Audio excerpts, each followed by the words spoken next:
Hola, ¿cómo están todos? Aquí contento de saludarlos. Hoy va a ser una plática interesante. Desde hace tiempo que he querido hablar con un amigo que hice hace poco, que se llama David. Es un boxeador conocido a nivel mundial y también es un guerrero espiritual. Y voy a estar platicando con él, a ver si ya está conectado por ahí, David. Y vamos a estar hablando, pues, cotorrear, hablar un poquito acerca de lo que está pasando en el mundo, ¿no? Saber su perspectiva ahí, de lo que él viene compartiendo en sus videos. Parece que es importante que veamos todos los puntos de vista, ¿no? De la gente a nivel mundial. Y he visto muchos de los videos de David, me parece muy interesante, ¿no? Que se pone a sí mismo como un spiritual warrior, y yo creo que así es. Vamos a ver si está por ahí. Voy a checar. A ver si está David. Are you there, my friend? A ver, vamos a ver. Vamos a ver si está por acá. Conectarnos. Estoy buscándote, amigo. Y pues saludos a toda la gente que está aquí. Conectando. A ver, ahí estamos esperando, pero puede estar fuerte la plática, pero... Amigo. Amigo. ¿Cómo estás, amigo? Amigo, we're gonna speak Spanish? No. Sure? That was just an intro. How are you, my friend? Oh, good, man. How are you? Good. Good. What's going on in the world, my friend? It's just... You know, I'm taking a break, man.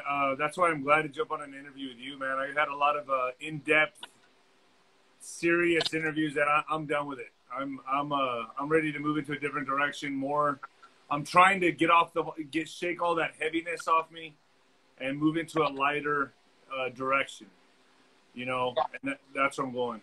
You're a spiritual warrior, my friend. I've seen your lives, and congrats, bro. You're doing a great job. You know, I'm trying, man. You know, but the thing is this: is that you can be a spiritual warrior and you can bring light to people, but that doesn't mean you're not going to feel heavy and feel hunkered down. And that's how I've been feeling lately. And I need to start taking care of myself and tend to my needs and do the things that I need to do so I can continue this battle.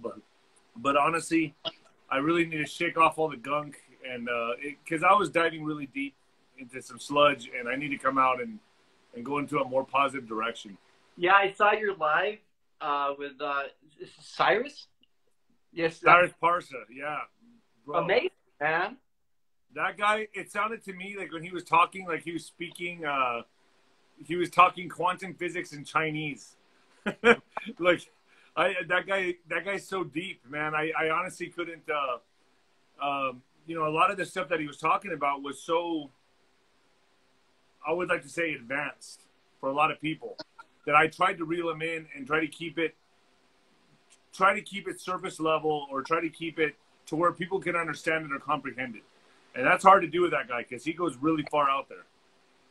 So you always knew there was something wrong in the system? Because, like, when I was 10 years old, I asked myself, who created everything? I believe in God, definitely, or light, the creator, whatever you want to call it. But when I was 10 years old, I was like, there's something wrong with the system. I mean, I'm 33 now. Yeah. You know? Yeah. But I always knew it. What about you? For me, honestly, I started questioning my reality at a very, very young age. I would say I was probably around the same age as you were, and I think I would hope that's natural for a lot of people. But when I started really diving deep and trying to look within the matrix and see what this reality really is, where we really live, what is this dimension all about? I would say I was about 18, 19 years old. And then when I turned pro in boxing, I started questioning a lot when I was in training camp, and I started, you know, researching a lot on my own, and my whole world opened up to, like, extraterrestrial life, transdimensional beings, what we call demons, what we call spirits, what we call angels, what we call light. You know, all those things intersected with me, and I started really questioning my whole reality. Definitely. You know, I'll tell you something about me. When I close my eyes, I have this connection with other dimensions and I retrieve information about what's going on in the world. I even have my own hypothesis. You know, I have this one called uh, Satan's system. Imagine the king of darkness. I don't know if you believe like in Satan I or do. not. Okay, imagine the king of darkness like saying, I quit. I don't want to be the bad guy anymore. Can you imagine that? What would happen to the world? I know it's a crazy question, but But maybe you know the way I see it honestly is maybe it's all perception, and maybe only good and evil exists within the human race, within our perception of the way we see it.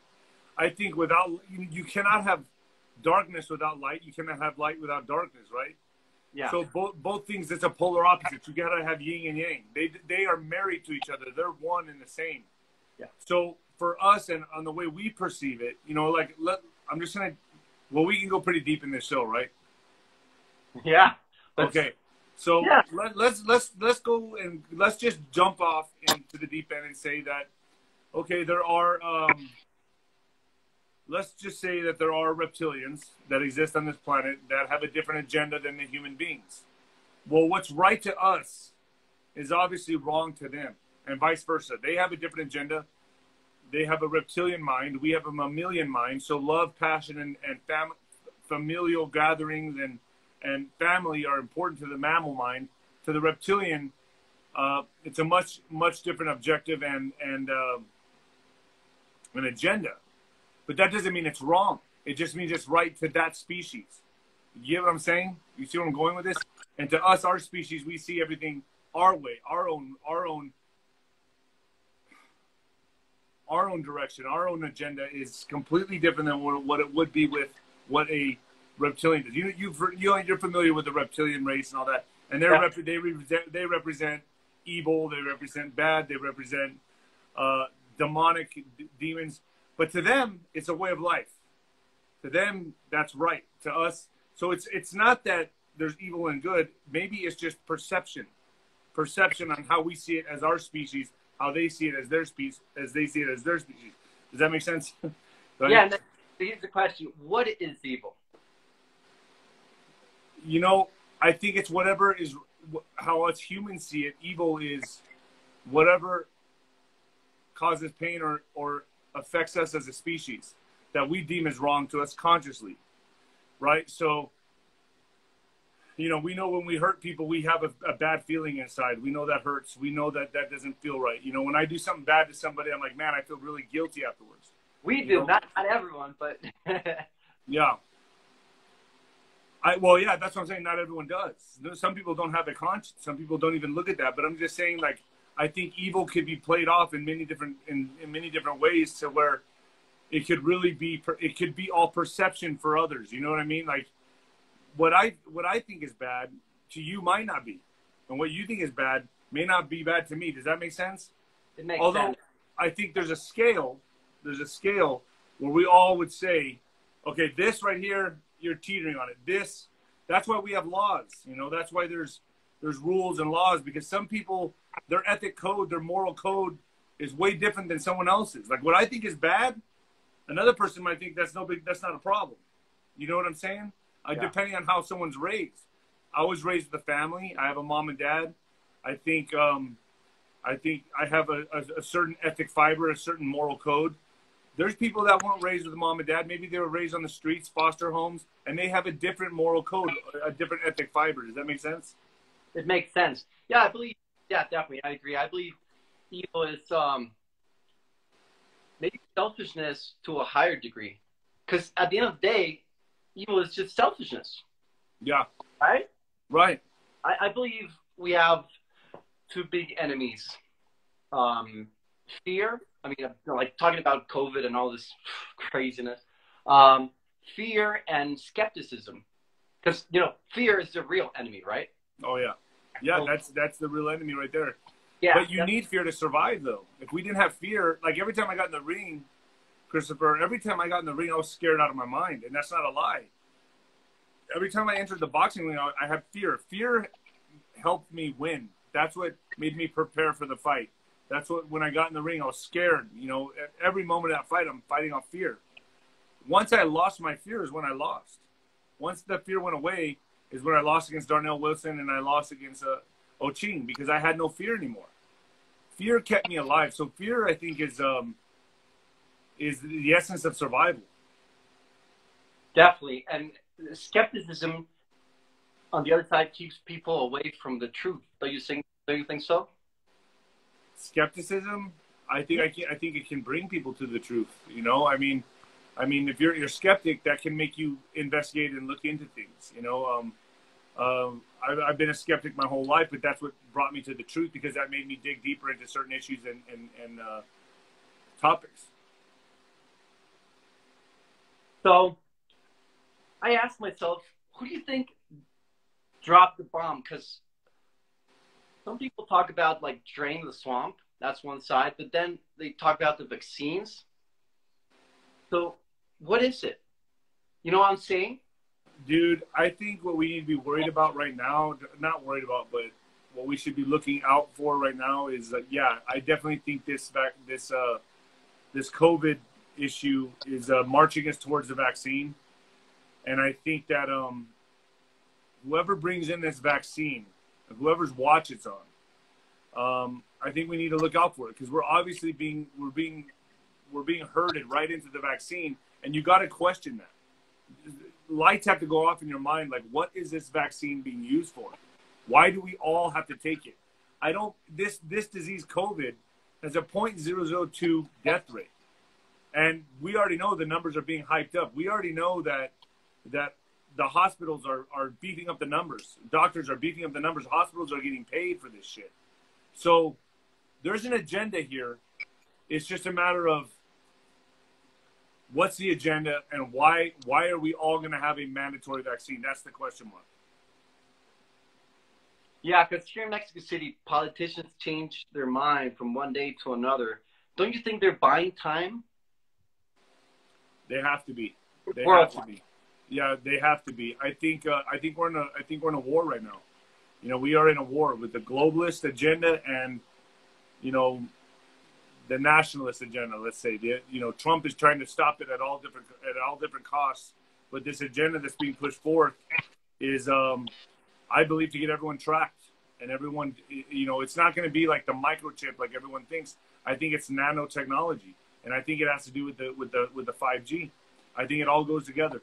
I think that's what we're facing, and all the research that I've done, that's where it points towards.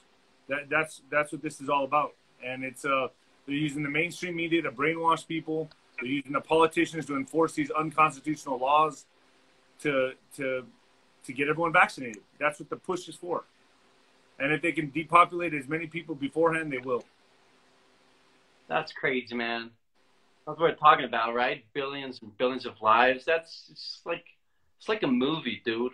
It's fucking crazy. It's dude. I can't even believe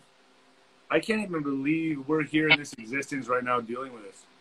This does feel like Cyrus Parsa said. This is a alternate timeline, and I agree with that. It feels like it. It feels like we're in the Twilight Zone. It feels like we are in some alternate reality, living this life, and it doesn't feel like this is like somehow or another we got off whatever that other timeline was and we went into this alternate timeline. That's exactly how it feels. Yeah, because this is a psychological war.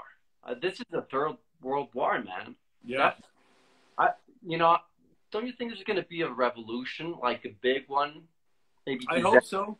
I hope so, because I think that's the only way, man. I think the only way is for people to wake up and realize our humanity and realize that we don't have to take this anymore. We don't have to be subject to whatever the government says, you know, the politicians, the people that rule over, especially third world countries, or like Venezuela, or like a lot of countries in South America, or even in Europe. I mean, it's all dictatorships, and it's like it's time that people wake up and move forward and like claim their sovereignty and their freedom.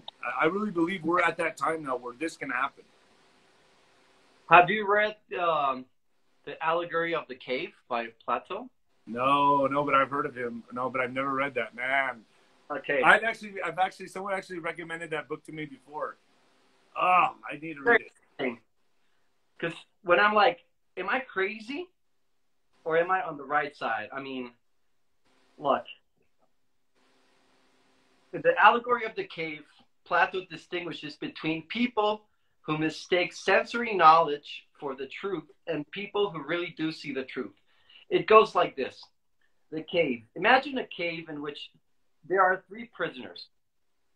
The prisoners are tied to some rocks. Their arms and legs are bound and their head is tied so they cannot look at anything but the stone wall in front of them. Okay? These prisoners have been here since birth and have never seen outside of the cave.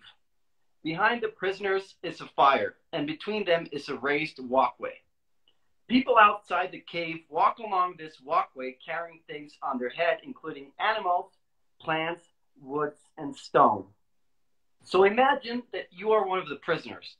You cannot look at anything behind or to the side of you. You must look at the wall in front of you. Okay? When people walk along the shadows of the objects they are carrying cast onto the wall. If you had never seen the real objects ever before, you would believe that the shadows of objects were real. Plato suggests that the prisoners would begin a game of guessing which shadow would appear next. If one of the prisoners were to correctly guess, the others would praise him as clever and say that he were a master of nature. One of the prisoners then escapes from their bindings and leaves the cave. He is shocked at the world he discovers outside the cave and does not believe it can be real. As he becomes used to his new surroundings, he realizes that his former view of reality was wrong. He begins to understand his new world and sees that the sun is the source of life and goes on an intellectual journey where he discovers beauty and meaning. He sees that his former life and the guessing game they played is useless. The prisoner returns to the cave to inform the other prisoners of his findings. They do not believe him and threaten to kill him if he tries to set them free. That's how reality, bro. That's I agree with that, man. I for me personally, man, I do see it like that.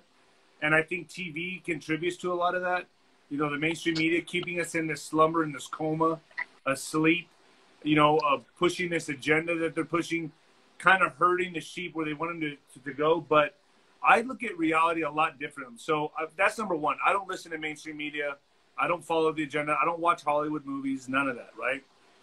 The second part of waking up to me was lucid dreaming.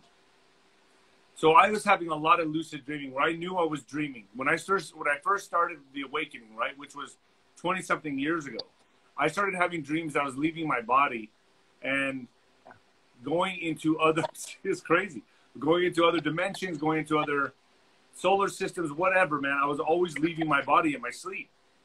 And I would be aware of it. So that's how it initially started for me. And then a lot of people look down upon this, and I understand it. I get it. Because there's a lot of Christians that follow me. But I also believe plant medicine is a serious way to speed up or to take a spontaneous jump in evolution on the mind. So when I started, and I've only done it a few times, but it was definitely like DMT, dimethyltryptamine, or mushrooms or things of that nature absolutely helped elevate my mind and my consciousness. And I started to see beyond what I wanted to see. And I believe it's a powerful tool if used right. If used right. So, I see you shaking your head, so I know you. I've done ayahuasca. I don't know if I will, but what do you think about ayahuasca? Okay. Ayahuasca. Okay, so it's important who you're with. It's important they make the ayahuasca the right way. There's different methods in making it, and some people, they say there's been times I've tried it and nothing happened. And then there's been times where I took off in a spaceship, right? And I went somewhere that I was like, whoa, like, where the fuck am I? This took me to a place that I cut through the fabric of the universe and started seeing the cosmic code. It was like taking apart a watch and looking at the inner workings of the watch. Now, people say, well, that's not of God. I'm not saying that's God. I'm saying that's just the inner workings of the universe. I got to see, it was like lifting a veil and seeing just the inner workings of how things work. It was like cutting through the universe and looking at all the cosmic code, seeing sacred geometry. When that happened, I also saw entities. There was entities that were conscious of me being there. And that, experiencing that, made it to where I saw my reality completely different. It's like, just like you said about the people in the cave. That's the first thing my mind thought of was, it's like I walked out of the cave and saw a whole different reality and saw like this coexists with us. This is actually here with us. And there's no other way to explain it. There's just there's that line between people who have done that, who have done ayahuasca, and the people who have not. And you know, I have a medicine man up in Colorado named Wonder Bob on my Facebook. You can look him up, Wonder Bob. And he's the one that helped me. I did the DMT through Jurema, and I've done it through ayahuasca. And the day before we do the ayahuasca or Jurema, they burn holes in your arm and they deliver combo medicine, frog medicine. Yeah. Makes you purge, makes you sick. But it makes you to better handle the experience the next day of the ayahuasca journey. And when I did that, I realized that there's so much more to this dimension, to this reality, than people will ever know. And I'm so happy that I got to experience that, because there's a lot of people that don't get to experience this. And I think if you're ready for it, you need to get the right teachers, the right shaman to help you through that. So if you go do ayahuasca, make sure you're with the right people, Christopher. Make sure you're with the right people, because I believe that you can be intercepted by evil entities and things like that. And I believe you need to have strong spiritual people there to ward those off and make sure you have a peaceful journey. Do you think ayahuasca would help me with my OCD? Because I don't have it's crazy, man. I've been fighting with this all my life. I meditate, I work out, but, you know, the OCD is just crazy. I don't have this, like the typical OCD where you know, it's just, you need to have everything clean and you know, numbers and order. And I used to have this, OCD that, you know, if this crazy thought one day, like let's say I think I'm a serial killer. And I start believing I'm a serial killer. That's fuck. Yeah. Where's this going? No. Like, what if I become a serial killer? Seriously, that's the kind of OCD. I even gave a TED talk. Well, you're an actor, right? That's what you do. That's your forte. That's my job. That can be part of it, because as an actor, you absorb these personalities, and you can deliver that in a film, right? You can, if you had to play a serial killer, you could play it, right? Yeah, definitely. Okay, so that I think it's more so you being an actor, and you are able to take on these personalities. So of course that crosses your mind. Could I be a serial killer? Okay, because you know that you're a good actor, you're a great actor, whatever, and you know you could take on these personalities and deliver them on film. So maybe that's part of it. But go ahead. Sorry, I didn't want to interrupt you on your. Fine, man. But it's not the typical OCD. That's what I'm talking about. It's like crazy, man. I feel better now since I started meditating. I've been reading this book, Joe Dispenza. I've heard of him. I love his meditations, and I feel great now. You know, I work out. Have you ever done the sound therapy? Yeah, that helps me. So when I lay down and they do the sound therapy with the bowls and the gongs that, you know, they beat on them, I go into a trance-like state, and I'm able to meditate and prayer so much easier. For some reason, for me, sound therapy works the best. That's just for me, though. I don't know if everyone can do it. Everyone says they have different. I meditate, and a lot of people need to understand this as well. Like, I don't think meditation is just sitting there all the time and meditating. I also think running. When I get on the treadmill or I go run in the mountains, I meditate when I'm running. My body's busy. I'm being active, but I'm in a meditational place. You know what I mean? Like, I'm not thinking about anything else. Your eyes to meditate. Yes. Like, you meditate everywhere. It's just being. Yeah. I think it's about being in the ebb and flow and being in the moment. When I used to box, when I was boxing, I was meditating. Every time I was hitting the bag, every time I was sparring, I was in meditation. I wasn't thinking about anything else but what I was doing. Some people, maybe they're artists and they like to draw. That's meditation. You know, playing music is meditation. That's all part of meditation. So I don't, even us being in this moment right now, talking on this live, we're in a lane, we're in a zone right now. Just nothing else matters, just us. Yeah, you know what I mean. So, you know, I think there's different forms of meditation. Do you think we're entering fifth dimension now? This is funny. People talk about 5G and then, you know, fifth dimension. It's just like the polarities. Crazy. Yeah.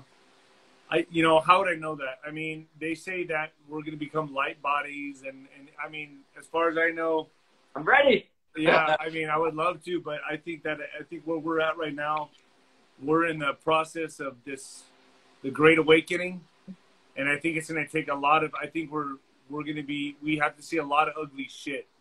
We're going to see a lot of ugly shit before we can really see clearly. Does that make sense? We're going to be in a place that, you know, with like the pedophile rings, the politics, the civil unrest, the riots, the looting. We got to see all that, and we got to release all that before we can move forward. Like, we got to see it, acknowledge it, and then release it before we can move into a greater and better existence. Yeah, the truth, man.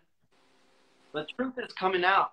That's the reality. The truth is light. It's the same thing. You know, love, truth, the truth. I believe in progress of the human spirit. It's coming, dude. Yeah, but like I said, it's gonna be a rough ride.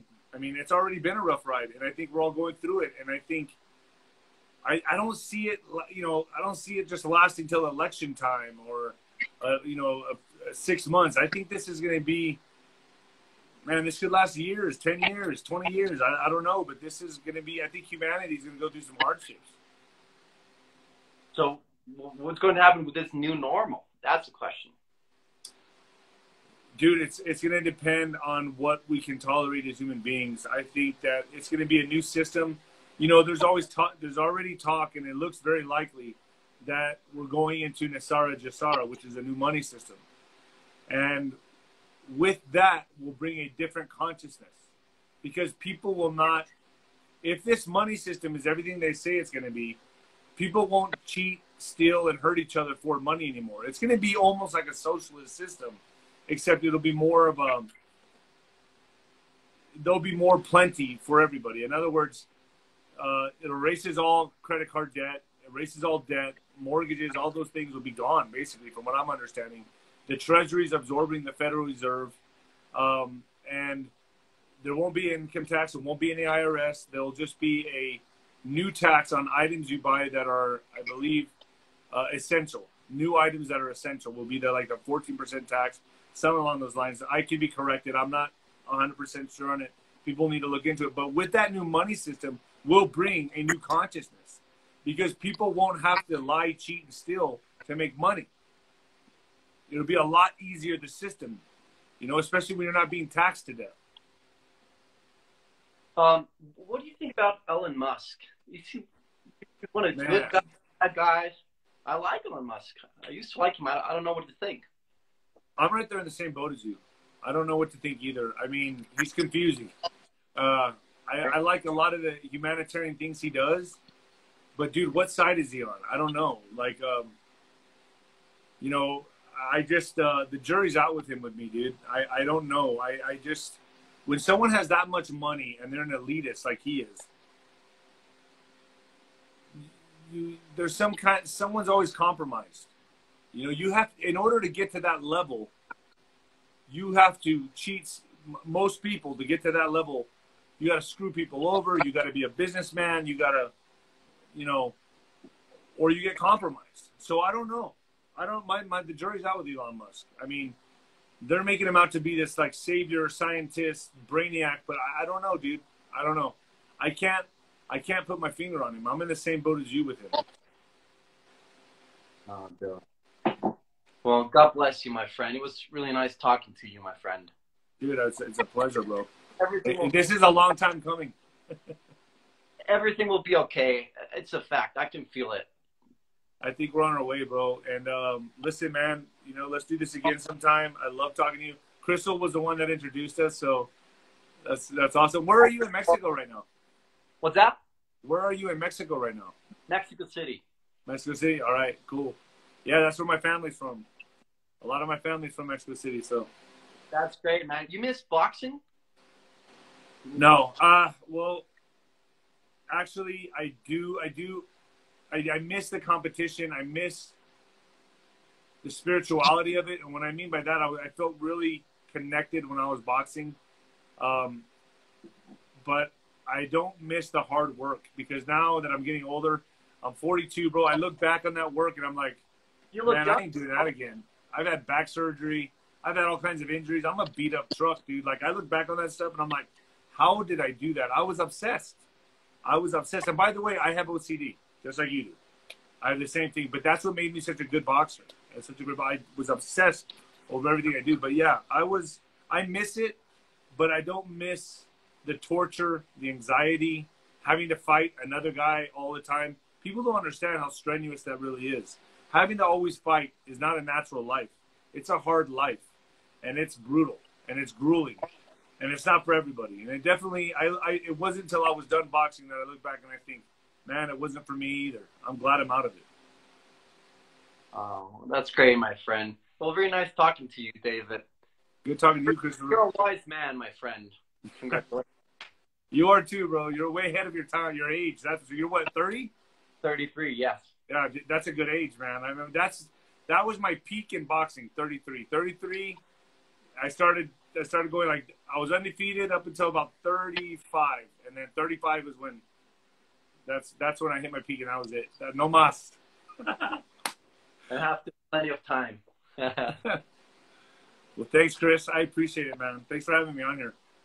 Take care, bro, and God bless you. God bless you too, bro. Thank you. Saludos a todos. Bye-bye, bro. Take care. Hasta luego. Ciao.